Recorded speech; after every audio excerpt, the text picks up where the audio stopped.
माझे गुरु संत रामराव बापूंचे स्वप्न पूर्ण झाले. नामदार संजय राठोड. देशाचे पंतप्रधान नरेंद्र मोदी बंजारा काशी तीर्थक्षेत्र पोहरादेवीत आल्याने माझे गुरु संत रामराव बापूंचे स्वप्न पूर्ण झाले असून देशभरातील बंजारा समाजाला आनंद झाला आहे. संपूर्ण देशात बंजारा समाज विखुरलेला आहे. एकच बोलीभाषा, एकच पेहराव व संस्कृती एकच असताना केंद्रात सदर ठराव एकमताने पारित करून बंजारा समाजाला एका सूचित आरक्षण द्यावे ही समाजासाठी बापूंनी केलेली मागणी पंतप्रधान यांच्या समोर मांडली. तसेच आकांक्षित वाशिम जिल्हा व लगतच्या यवतमाळ जिल्ह्यात मोठे व्यवसाय नसल्याने उद्योगधंदे उभारून दोन्ही जिल्हे जीएसटीतून मुक्त करण्याचीही मागणी यवतमाळ वाशिमचे पालकमंत्री नामदार संजय राठोड यांनी आपल्या प्रास्ताविक भाषणातून मांडली आहे. भारत माता की, सेवालाल महाराज की, रामराव महाराज की. आज આપણો संत रामराव बापू रो सपनो पूर्ण वेगो छ. ओन प्रधानमंत्री माननीय नरेंद्र मोदी साहेबन पोराम लायर आज बापू छेनी पण प्रधानमंत्री पोराम आता आयच ही हमारो भाग्य छ.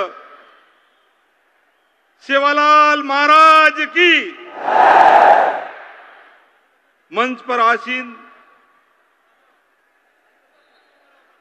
रेट बेच जाओ, सब रेट बेच जाओ. मार विनंती च अपने ना सबे ना शांततेती रेट बेसन सांभळेर च. मग सब हमार गोर भाईन विनंती करू छू, खुर्ची मत वटाओ, बेच जाओ.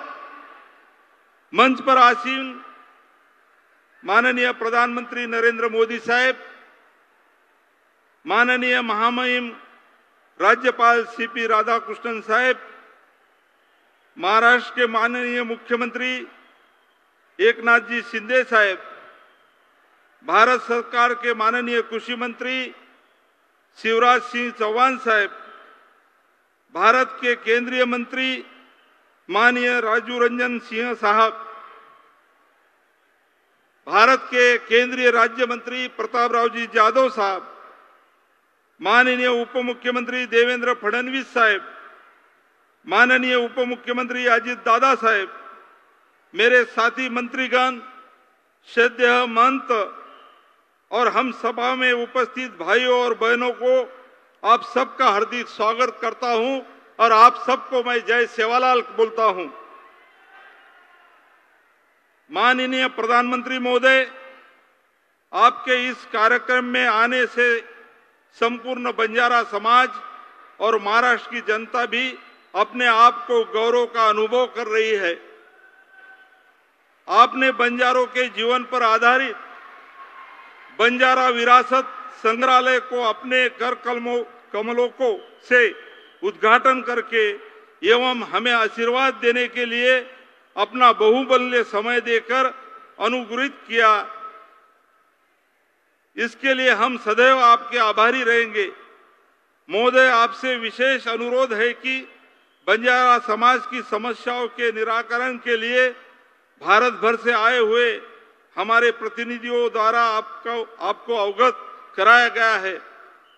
महोदय, बंजारों के इतिहास को आप भली भांति जानते हैं, इसलिए संपूर्ण भारत से बसे हुए बंजारों को एक अनुसूची में शामिल करने पर सहानुभूति से विचार करें. इसके साथ आपसे यह भी अनुरोध है कि बंजारा समाज की संस्कृति और भाषा भी एक है, इसलिए भाषा को सुरक्षित करने के लिए संविधान की 8वीं अनुसूची में शामिल कर हमें अनुग्रहित करें. बंजारों के तांडों में बुनियाद सुविधाओं उपलब्ध कराने और उनकी चहुमुखी विकास के लिए राष्ट्रीय स्तर पर तांडा विकास निगम का परिषद की स्थापना करने पर भी आप विचार करें. महोदय, स्वदेश योजना के अंतर्गत पोहरादेवी के विकास के लिए भी आपकी मदद की आवश्यकता है. आगे हमारी यह भी मांग है कि वाशिम और यवतमाल जिलों में रोजगार के अवसर पर्याप्त नहीं है, इसलिए कृषि एवं अन्य उद्योग एवं व्यवसाय के विकास के लिए टैक्स, जीएसटी आदि में छूट प्रदान करने का प्रोत्साहित करें। मंच पर विराजमान हमारे मुख्यमंत्री और उप मुख्यमंत्रियों के भी हम आभारी हैं, जिनके सहयोग से आज हम इस कार्यक्रम को सफल कर सके। हमारे महामहिम राज्यपाल माननीय सीपी राधाकृष्णन साहब, भारत सरकार के कृषि मंत्री शिवराज चौहान साहब, केंद्रीय मंत्री माननीय राजू रंजन सिंह साहब, केंद्रीय राज्य मंत्री प्रतापराव जाधव साहब की गरिमाई उपस्थिति में हमारे लिए प्रेरणादायक रही है। आपके भी हम आभारी हैं। मैं संपूर्ण महाराष्ट्र की जनता की ओर से माननीय प्रधानमंत्री महोदय को धन्यवाद देना चाहता हूं। जय हिंद, जय महाराष्ट्र, जय सेवालाल। काँग्रेस व महाविकास आघाडीच्या सरकारने शेतकऱ्यांना आतापर्यंत फसवण्याचं काम केलंय, त्यामुळे त्यांच्यापासून सावध राहावे। भारत देश कृषीप्रधान देश असून केंद्र व राज्य सरकार विकसित भारत आणि विकसित करण्यासाठी कृषी विषयक क्रांती करण्याचे काम करीत असल्याचं प्रतिपादन पंतप्रधान नरेंद्र मोदी यांनी 5 ऑक्टोबर रोजी बंजारा विरासत संग्रहालय लोकार्पण सोहळा प्रसंगी पोहरादेवीत केले आहे। आजेर भव्य सभान संपूर्ण देशेती उपस्थित मार गोर भाई याडी भेण सेन जय सेवालाल, जय सेवालाल। महाराष्ट्र के गवर्नर सीपी राधाकृष्णन जी, यहाँ के लोकप्रिय मुख्यमंत्री एकनाथ शिंदे जी, केंद्रीय मंत्रिमंडल के मेरे साथी शिवराज सिंह चौहान, राजीव रंजन सिंह, महाराष्ट्र के डिप्टी सीएम देवेंद्र फडणवीस, अजित पवार, केंद्र और राज्य सरकार के अन्य मंत्रीगण, सांसद, विधायक और यहां दूर दूर से आए हुए बंजारा समाज के मेरे भाई बहन, देश भर के किसान भाई बहन और अन्य सभी महानुभाव और महाराष्ट्र के मेरे भाइयों और बहनों, मैं वाशिम की इस पावन धरती से पोहरा देवी माता को प्रणाम करता हूं। आज नवरात्र में मुझे माता जगदम्बा के मंदिर में उनका आशीर्वाद प्राप्त करने का सौभाग्य मिला है। मैंने संत सेवालाल महाराज और संत रामराव महाराज जी की समाधि पर जाकर उनका आशीर्वाद भी लिया है। मैं इस मंच से इन दोनों अपने महान संतों को शीश झुका करके नमन करता हूं। आज महान योद्धा और गोंडवाना रानी दुर्गावती जी की जन्म जयंती भी है। पिछले वर्ष देश ने उनकी 500वीं जन्म जयंती मनाई थी। मैं रानी दुर्गावती को भी नमन करता हूं। साथियों, आज हरियाणा में मतदान भी हो रहा है। मैं हरियाणा के सभी देशभक्त लोगों से अपील करूंगा कि ज्यादा से ज्यादा संख्या में वोट करें।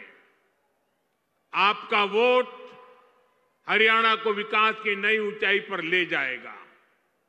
साथियों, नवरात्रि के इस पवित्र समय में मुझे अभी पीएम किसान सम्मान निधि की 18वीं किस्त जारी करने का अवसर मिला है। देश के 9.5 करोड़ किसानों के खातों में आज 20,000 करोड़ रुपए ट्रांसफर किए गए हैं। महाराष्ट्र की डबल इंजन की सरकार तो यहां के किसानों को डबल फायदा पहुंचा रही है। नमो शेतकारी महासम्मान योजना के तहत महाराष्ट्र के 90 लाख से ज्यादा किसानों को करीब 1900 करोड़ रुपए दिए गए हैं। आज कृषि, पशुपालन और किसान उत्पाद संघ एफपीओ से जुड़े सैकड़ों करोड़ रुपए के प्रोजेक्ट भी जनता को समर्पित किए गए हैं। पोहरा देवी के आशीर्वाद से मुझे अभी लाड़की बहन योजना की लाभार्थियों को मदद देने का भी सौभाग्य मिला है। ये योजना नारी शक्ति का सामर्थ्य बढ़ा रही है। मैं महाराष्ट्र के भाई बहनों को, देश के सभी किसान भाई बहनों को हार्दिक बधाई देता हूं। साथियों, आज यहां आने से पहले मुझे पोहरा देवी में बंजारा विरासत संग्रहालय के लोकार्पण का भी सौभाग्य मिला है। देश की महान बंजारा संस्कृति, इतनी बड़ी विरासत, इतनी प्राचीन परंपरा, ये म्यूजियम देश की नई पीढ़ियों को इनसे परिचित कराएगा। और मैं आप सबसे आग्रह करता हूं, ये जो मंच पर बैठे हैं उनको भी आग्रह करता हूं कि आज जाने से पहले ये बंजारा विरासत संग्रहालय देख करके ही जाना।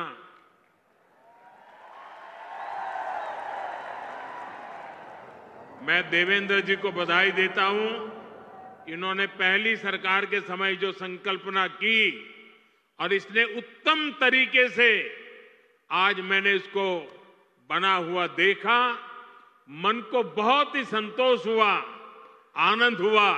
और मैं तो आपसे आग्रह करूंगा, आप तो देखें, आपके पूरे परिवार को बाद में समय निकाल करके इसे देखने के लिए जरूर भेजें। मैं अभी पोहरा देवी में बंजारा समुदाय के भी कुछ महानुभावों से मिलकर के आया। इस म्यूजियम के जरिए उनकी विरासत को जो पहचान मिली है, उसका संतोष और गर्व का भाव उनके चेहरों पर था। मैं आप सभी को बंजारा विरासत म्यूजियम की बधाई देता हूं। साथियों, जिसको किसी ने नहीं पूछा, उसको मोदी पूजता है। हमारे बंजारा समाज ने भारत के सामाजिक जीवन में, भारत की निर्माण यात्रा में बहुत बड़ी भूमिका निभाई है। कला, संस्कृति, आध्यात्म, राष्ट्र रक्षा, व्यापार, हर क्षेत्र में इस समाज के महापुरुषों ने, महान विभूतियों ने देश के लिए क्या कुछ नहीं किया। राजा लखी शाह बंजारा, उन्होंने विदेशी शासकों के कितने अत्याचार सहे, उन्होंने समाज की सेवा में अपना जीवन समर्पित कर दिया। संत सेवालाल महाराज, स्वामी हाथीराम जी, संत ईश्वर सिंह बापू जी, संत डॉक्टर रामराव बापू महाराज, संत लक्ष्मण चैतन्य बापू जी, हमारे बंजारा समाज ने ऐसे कितने ही संत दिए जिन्होंने भारत की आध्यात्मिक चेतना को असीम ऊर्जा दी। पीढ़ी दर पीढ़ी, सैकड़ों हजारों वर्ष से समुदाय भारत की संस्कृति और परंपराओं को सहेजता और संवारता आया है। आजादी की लड़ाई के समय अंग्रेज सरकार ने इस पूरे समुदाय को ही अपराधी घोषित कर दिया था। लेकिन भाइयों बहनों, आजादी के बाद ये देश की जिम्मेदारी थी कि बंजारा समाज की चिंता करे, उन्हें सही सम्मान दे। और उस समय कांग्रेस की सरकारों ने क्या किया? कांग्रेस की नीतियों ने इस समाज को मुख्य धारा से काट कर रखा। आजादी के बाद कांग्रेस पार्टी पर जिस परिवार ने कब्जा किया, उसकी सोच शुरू से ही विदेशी रही है। अंग्रेजी हुकूमत की तरह ही ये कांग्रेसी परिवार भी दलित, पिछड़ा, आदिवासियों को अपने बराबर नहीं मानते। इन्हें लगता है भारत पर एक परिवार की ही हुकूमत रहनी चाहिए, क्योंकि अंग्रेज उन्हें ये हक देकर गए थे। इसलिए उन लोगों ने बंजारा समाज के प्रति हमेशा अपमानजनक रवैया बनाए रखा। साथियों, एनडीए की केंद्र सरकार ने ही गुमंतु, अर्ध गुमंतु समुदाय के लिए कल्याण बोर्ड का गठन भी किया है। इस समाज के सांस्कृतिक पहचान को सही सम्मान मिले, इस दिशा में भी बीजेपी सरकार और एनडीए सरकारें लगातार काम कर रही है। विकास की गति तेज करने के लिए यहां राज्य सरकार ने संत सेवालाल महाराज बंजारा तांडा समृद्धि अभियान भी चलाया है। साथियों, हमारे इन प्रयासों के बीच आपको ये भी याद रखना है कि कांग्रेस और महाआघाड़ी का आपके प्रति क्या रवैया रहा है। जब फडणवीस जी मुख्यमंत्री थे तब पहरा देवी तीर्थ क्षेत्र के विकास की योजना बनी थी, लेकिन बीच में महाआघाड़ी की सरकार आई और उन्होंने इस काम पर ब्रेक लगा दिया। पोहरा देवी तीर्थ क्षेत्र का विकास तब आगे बढ़ा जब महायुति शिंदे जी के नेतृत्व में फिर से यहां सरकार बनी। आज इस योजना पर 700 करोड़ रुपए खर्च किए जा रहे हैं। इस तीर्थ स्थल के विकास से भक्तों को आसानी होगी और आसपास के क्षेत्रों में विकास भी तेज होगा। भाइयों और बहनों, बीजेपी अपनी नीतियों से वंचित समाज को आगे बढ़ाना चाहती है, जबकि कांग्रेस सिर्फ लूटना जानती है। कांग्रेस गरीब को गरीब बनाकर रखना चाहती है। कमजोर और गरीब भारत कांग्रेस को उसकी राजनीति को बहुत सूट करता है। इसलिए आप सभी को कांग्रेस से बहुत सावधान रहना है। आज कांग्रेस को पूरी तरह से अर्बन नक्सल का गिरोह चला रहा है। कांग्रेस को लगता है कि अगर सब एक हो गए तो देश को बांटने का उनका एजेंडा फेल हो जाएगा। इसलिए हमें आपस में लड़वाना चाहते हैं। पूरा देश देख रहा है कांग्रेस के खतरनाक एजेंडों को। विकास सपोर्ट, किसका सपोर्ट मिल रहा है? जो लोग भारत को आगे बढ़ने से रोकना चाहते हैं वो इन दिनों कांग्रेस के सबसे करीबी दोस्त हैं। इसलिए समय एक होने का है। हमारी एकता ही देश को बचाएगी। भाइयों और बहनों, मैं महाराष्ट्र के लोगों को कांग्रेस की एक और करतूत बताना चाहता हूं। आपने खबरों में देखा होगा, अभी दिल्ली में हजारों करोड़ रुपए का ड्रग्स पकड़ा गया। और देखिए दुख की बात, इस ड्रग्स रैकेट का मुख्य सरगना कौन निकला? कांग्रेस का एक नेता उसका मुख्य सरगना निकला। कांग्रेस युवाओं को नशे की लत में धकेलकर उस पैसे से चुनाव लड़ना और जीतना चाहती है। हमें इस खतरे से सावधान रहना है और दूसरों को भी सावधान करना है। हमें साथ मिलकर ये लड़ाई जीतनी होगी। साथियों, आज हमारी सरकार का हर निर्णय, हर नीति विकसित भारत को समर्पित है और विकसित भारत का बहुत बड़ा आधार हमारे किसान हैं। किसानों को सशक्त बनाने की दिशा में आज कई बड़े कदम उठाए गए हैं। आज 9,200 किसान उत्पाद संघ एफपीओ देश को समर्पित किए गए हैं। अभी कृषि के लिए कई इंफ्रास्ट्रक्चर प्रोजेक्ट का भी लोकार्पण हुआ है। इनसे कृषि उत्पादों के स्टोरेज, प्रोसेसिंग और प्रबंधन की क्षमता बढ़ेगी। ये सारे प्रयास किसानों की आय बढ़ाने में मदद करेंगे। वैसे यहां महाराष्ट्र में तो किसानों को एनडीए सरकार में डबल फायदा हो रहा है। एकनाथ जी शिंदे की सरकार ने किसानों का बिजली बिल भी जीरो कर दिया है। आमच्या शेतकऱ्यांना विजेचे बिल मिळत आहेत, त्यावर शून्य लिहिलेले आहे ना। साथियों, महाराष्ट्र के किसानों ने, विदर्भ के किसानों ने कई दशकों तक बड़े संकटों का सामना किया है। कांग्रेस और उसके साथियों की सरकारों ने किसानों को बदहाल और गरीब बनाने में कोई कोर कसर नहीं छोड़ी थी। यहां जब तक महाआघाड़ी की सरकार थी उसके दो ही एजेंडे थे। पहला, किसानों से जुड़ी परियोजनाओं को ठप करना। दूसरा, इन परियोजनाओं के पैसे में भ्रष्टाचार करना। हम केंद्र से महाराष्ट्र के किसानों के लिए पैसा भेजते थे, लेकिन महाआघाड़ी सरकार उसमें बंदर बांट करके खा जाती थी। कांग्रेस ने हमेशा किसानों का जीवन मुश्किल बनाया है। वो आज भी वही पुराना खेल खेल रही है। इसलिए कांग्रेस को पीएम किसान सम्मान निधि योजना पसंद नहीं आती। कांग्रेस इस योजना का मजाक उड़ाती है, किसानों को मिल रहे पैसों का विरोध करती है, क्योंकि किसानों के खातों में जा रहे पैसों से उनको जो कमाई करनी चाहिए, उनको जो कटकी करनी चाहिए, भ्रष्टाचार करना चाहिए, उसका अवसर नहीं रहा है। आज पड़ोसी राज्य कर्नाटका को देखिए, जैसे महाराष्ट्र में महायुति सरकार किसान सम्मान निधि के साथ अलग से पैसे देती है, ऐसे ही कर्नाटका में बीजेपी सरकार देती थी। यहां कर्नाटका के मेरे कई बंजारिया परिवार यहां आए हुए हैं, लेकिन जैसे ही कर्नाटका में कांग्रेस की सरकार आई, उन्होंने वो पैसा देना बंद कर दिया। वहां की कई सिंचाई परियोजनाओं से राज्य सरकार ने मुंह फेर लिया। कर्नाटका में कांग्रेस ने बीज की कीमतें भी बढ़ा दी। हर चुनाव से पहले कर्ज माफी का झूठा वादा कांग्रेस का पसंदीदा हथकंडा है। तेलंगाना में ये लोग कर्ज माफी का वादा करके सत्ता में आए, लेकिन सरकार बनने के बाद इतना समय गुजर गया, अब किसान कुछ पूछ रहे हैं कि उनका कर्ज माफ क्यों नहीं हुआ। भाइयों और बहनों, हमें भूलना नहीं है, महाराष्ट्र में भी कांग्रेस और महाआघाड़ी सरकार ने सिंचाई से जुड़े कितने कामों को रोक कर रखा था। जब एनडीए सरकार आई, उसने इस दिशा में तेजी से काम किया।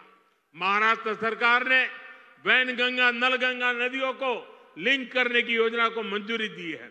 करीब 90,000 करोड़ रुपए की इस परियोजना से अमरावती, यवतमाळ, अकोला, बुल्डाना, वाशिम, नागपुर और वर्धा में पानी की कमी को दूर होगी। महाराष्ट्र की सरकार कपास और सोयाबीन की खेती करने वाले किसानों को आर्थिक मदद भी दे रही है। किसानों के खातों में कपास और सोयाबीन के लिए 10-10 हजार रुपए दिए जा रहे हैं। हाल ही में अमरावती के टेक्सटाइल पार्क का शिलान्यास भी किया गया। इस पार्क से कपास किसानों को बड़ी मदद मिलेगी। साथियों, हमारे महाराष्ट्र में देश की आर्थिक प्रगति का नेतृत्व करने की असीम क्षमता है। ये तभी होगा जब गांव, गरीब, किसान, मजदूर, दलित, वंचित सबको आगे बढ़ाने का अभियान मजबूती से चलता रहेगा। मुझे विश्वास है आप सब अपना आशीर्वाद बनाए रहेंगे। हम सब साथ मिलकर विकसित महाराष्ट्र, विकसित भारत के सपने को पूरा करेंगे। इसी कामना के साथ मैं एक बार फिर हमारे किसान साथियों और मेरे बंजारा समाज के सब भाई बहनों को बहुत बहुत बधाई देता हूं। मेरे साथ बोलिए, भारत माता की, भारत माता की, भारत माता की। बहुत बहुत धन्यवाद। यावेळी व्यासपीठावर केंद्रीय मंत्री शिवराज सिंह चौहान, रणजन सिंह, प्रतापराव जाधव, राज्याचे राज्यपाल सी.व्ही. राधाकृष्णन, मुख्यमंत्री एकनाथ शिंदे, उपमुख्यमंत्री देवेंद्र फडणवीस, उपमुख्यमंत्री अजित पवार, महसूल मंत्री बाळासाहेब विखे पाटील, कॅबिनेट मंत्री तथा यवतमाळ वाशिम जिल्ह्याचे पालकमंत्री संजय राठोड, कृषी मंत्री धनंजय मुंडे, आमदार भावनाताई गवळी, जिल्हा परिषद अध्यक्ष चंद्रकांत ठाकरे आदी उपस्थित होते। पुढे बोलताना पंतप्रधान नरेंद्र मोदी म्हणाले की संत डॉक्टर रामराव बापू महाराजांनी माझी भेट घेऊन पोहरादेवी येथे येण्याचं निमंत्रण दिले होते। आज ते प्रत्यक्षात अनुभवास आले।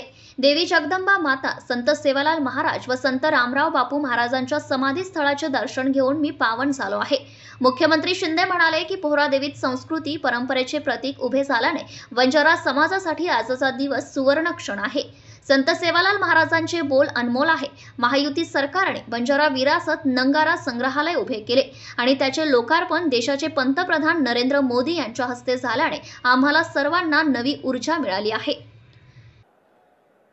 छत्रपती शिवाजी महाराज की जय भवानी। माता पोहरादेवीला माझं नमन।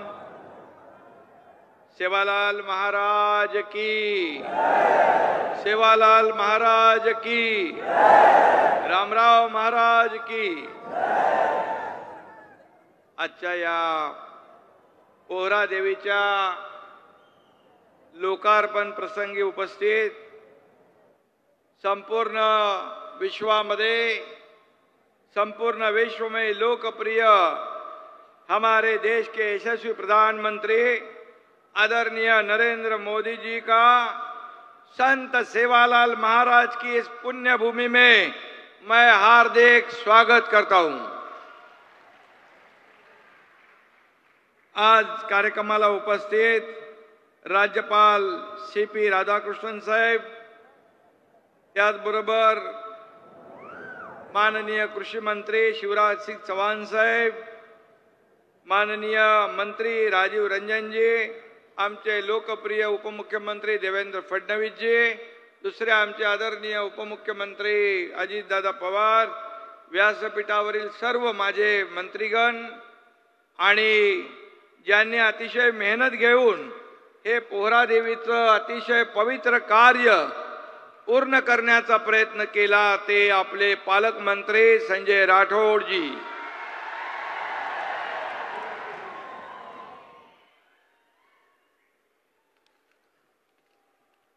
वेगो नंगारो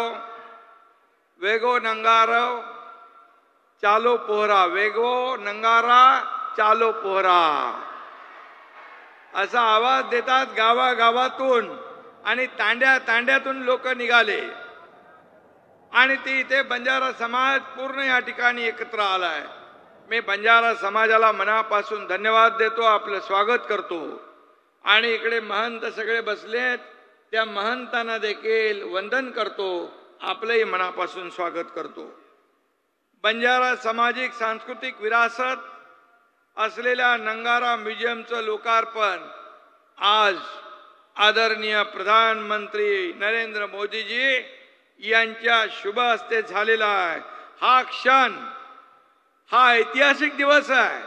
हा सुवर्णाक्षराने लिहून ठेवावा असा दिवस आहे, कारण हा आपल्यासाठी आनंदाचा आणि अभिमानाचा दिवस आहे. खरं म्हणजे हे म्युझियम पाहिलंय, हे पोहरादेवी बंजारा समाजाची काशी म्हणून ओळखतो आपण. खऱ्या अर्थाने आज इथं काशी उभी राहिली आहे असं म्हटलं तर वावगं ठरणार नाही. आणि म्हणून आज जे काही इथे उभं केलेलं आहे पोहरादेवीचं वास्तू जी आहे, तिथे सगळी बंजारा समाजाची संस्कृती, परंपरा सगळं दाखवलेलं आहे.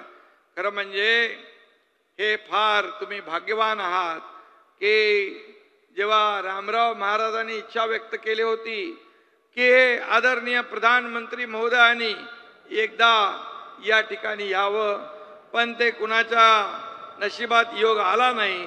तो आदरणीय प्रधानमंत्री मोदीजींच्या नशिबात योग आला आणि आज त्याचं लोकार्पण झालेलं आहे. आणि म्हणून जगण्यासाठी वनवन भटकंती करणाऱ्या बंजारा समाजाला संत सेवालाल महाराजांनी जगण्याचा अधिकार दिला, त्यांना जगण्याचा मार्ग दाखवला. आणि हा समाज कष्टानं आणि मेहनतीनं प्रामाणिकपणे प्रगती करतोय. पण या समाजाने आपली भाषा, आपली संस्कृती, आपली वेशभूषा जीवा पलीकडे आजही सांभाळलेली आहे. आणि म्हणून तुम्हाला पुन्हा एकदा धन्यवाद देतो. या समाजाचा इतिहास जपण्याचं काम आपल्याला करायचं आहे. वाडी वस्तीनं साई वेश, किडी मुंगीनं साई वेश, म्हणजे या ठिकाणी वाडी वस्ती अगदी किडी मुंगीचंही रक्षण करा, जंगल आणि पर्यावरणाचं रक्षण करा, कुठलाही भेदभाव करू नका, माणुसकीवर प्रेम करा, सर्वांना सोबत घेऊन प्रगती करा, असा संदेश संत सेवालाल महाराजांनी आपल्याला दिलेला आहे. आणि म्हणून सबका साथ सबका विकास हे ब्रीद घेऊन चालणारे आदरणीय मोदीजींनी सेवालाल महाराजांचं तत्व स्वीकारलेलं आहे. दुनिया के सबसे ताकतवर कहे जाने वाले अमेरिका का दिग्विजयी सफल दौरा कर मोदी जी गत सप्ताह भारत लौट आए हैं. मुझे और हम सबको गर्व है, अमेरिका के राष्ट्राध्यक्ष हो, ऑस्ट्रेलिया, जापान के प्रधानमंत्री जिस तरह हमारे प्रधानमंत्री जी से मिल रहे थे, उससे यह देखकर स्पष्ट हो गया है कि अब भारत को महाशक्ति बनने से कोई नहीं रोक सकता है. जो बाइडेन और मोदी जी, इनकी बॉन्डिंग पूरी विश्व ने देखी है. इससे पता चलता है कि विश्व में हमारे देश और मोदी जी का प्रभाव कितना बड़ा है, और इसलिए हमारे देश आगे बढ़ रहा है. इसका हमें गर्व है, हमें फख्र है, हमें अभिमान है. मोदी जी, आप देश के गौरव के साथ मान सम्मान और देश की शान भी हो. 140 करोड़ जनता को आप पर गर्व है। यन से नरेंद्र और एम से मोदी होता है, लेकिन मैं कहता हूं यन से नेशन और एम से मिशन। और नेशनल डेवलपमेंट के मिशन पर हमारे मोदी जी है, इसका भी हमें अभिमान है। मोदीजींच्या प्रेरणेने, त्यांच्या आशीर्वादाने गेल्या 2 वर्षात राज्याच्या विकासाला स्पीड आलाय, गती आली आहे। डबल इंजिन सरकारचं काम विकासाच्या बुलेटच्या वेगाने पुढे जात आहे। ऐतिहासिक कल्याणकारी योजनांनी राज्यातील जनतेच्या चेहऱ्यावर आनंद आणि सुख समाधान या ठिकाणी देण्याचं काम करतोय। मुख्यमंत्री माझी लाडकी बहीण योजना, माझ्या लाडक्या बहिणी पण आहेत, लाडके भाऊ पण आहेत। लाडकी बहन योजना सुपरहिट ठरलेली है। शिवराज सिंह चौहान जी यहाँ पर है।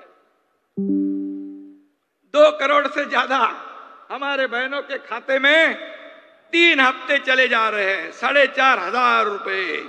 और ये योजना विपक्ष कहते हैं कि हम बंद करेंगे, लेकिन कोई भी माई का लाल हमारे बहनों की ये लाडली बहन योजना कभी बंद नहीं कर सकती है, क्योंकि ये हमारे गौर गरीब बहनों के लिए है। हमारे मोदी जी के नेतृत्व में हम इस राज्य का कारोबार कर रहे हैं और इसलिए डबल इंजन की सरकार सभी वर्ग को न्याय देने का काम कर रहा है। किसान हो, माता बहनें हो, मेरे भाई लाडले भाई हो, ज्येष्ठ हो, बुजुर्ग हो, सभी लोगों को न्याय देने का काम कर रहे हैं। शेतकरी, कष्टकरी, गरीब, महिला, युवक या सगळ्यांना डोळ्यासमोर ठेवून आम्ही काम करतोय। त्यामुळेच आपलं सरकार आता लाडकं सरकार झालेलं आहे आणि म्हणून आपल्याला मी मनापासून शुभेच्छा देतो। मोदीजी महाराष्ट्रात जेव्हा येतात तेव्हा रिकाम्या हाताने येत नाहीत किंवा नुसतं भाषण देऊन जात नाहीत, ते महाराष्ट्राला भरभरून देतात। ते आमच्याकडून कामही करून घेतात आणि पाठीवर शाबासकीची थापही देतात। हा त्यांचा मोठेपणा आहे। परंतु त्यानंतरही विरोधक टीका करतच राहतात। लेकिन मैं कहता हूं, जलने वाले जलेंगे, बढ़ने वाले आगे ही बढ़ेंगे। मोदी जी के नेतृत्व में हम पूरे विश्व पर राज करेंगे। आणि म्हणून केवळ मुंबई नाही, पुणे नाही, सगळी शहरं जी आहेत ही विकसित झाली पाहिजे, शक्तिशाली झाली पाहिजे, असा आपला प्रयत्न आहे। आणि म्हणून त्यासाठी प्रचंड ऊर्जा, सामर्थ्य आणि इच्छाशक्ती लागते। ती आम्हाला आदरणीय मोदीजींकडून मिळते आणि अशीच ऊर्जा आणि सामर्थ्य संत सेवालाल यांच्या स्मारकामुळे देखील मिळणार आहे। आणि म्हणून मी आपल्याला मनापासून धन्यवाद देतो, मनापासून आपल्याला शुभेच्छा देतो की आता एक मोठं काम उभं राहिलेलं आहे। संजय राठोड यांनी सातत्याने प्रयत्न केला। देवेंद्र जेव्हा मुख्यमंत्री होते तेव्हा सुरुवात झाली, पण मधल्या सरकारमध्ये संजय काही पैसे मिळाले नाही। पण आपलं सरकार आल्यानंतर 700 कोटी रुपये या आपल्या प्रकल्पाला आपण दिले, हे देखील मी या ठिकाणी सांगू इच्छितोय।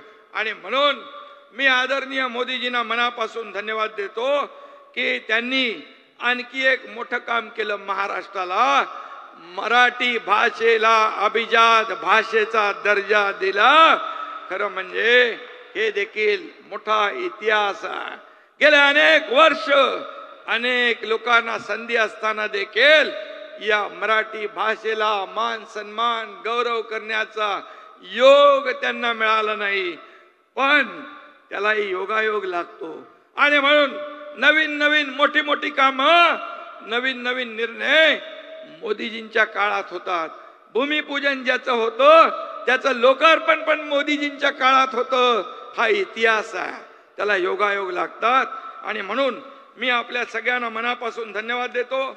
मनापासून मोदीजींना मी त्यांचं अभिनंदन करतो आणि त्यांना खूप खूप धन्यवाद। जय हिंद, जय महाराष्ट्र, जय सेवालाल, जय सेवालाल। तसेच पंतप्रधान मोदी यांनी मराठी भाषेला अभिजात भाषेचा दर्जा दिल्याने त्यांचे आभार मानले. आमचे सरकार असेपर्यंत कुठलीही योजना बंद करणार नाही असेही त्यांनी सांगितले आहे. यावेळी उपमुख्यमंत्री अजित पवार, देवेंद्र फडणवीस, केंद्रीय मंत्री शिवराज सिंह तसेच राजू रंजन सिंह यांची भाषणे झाली.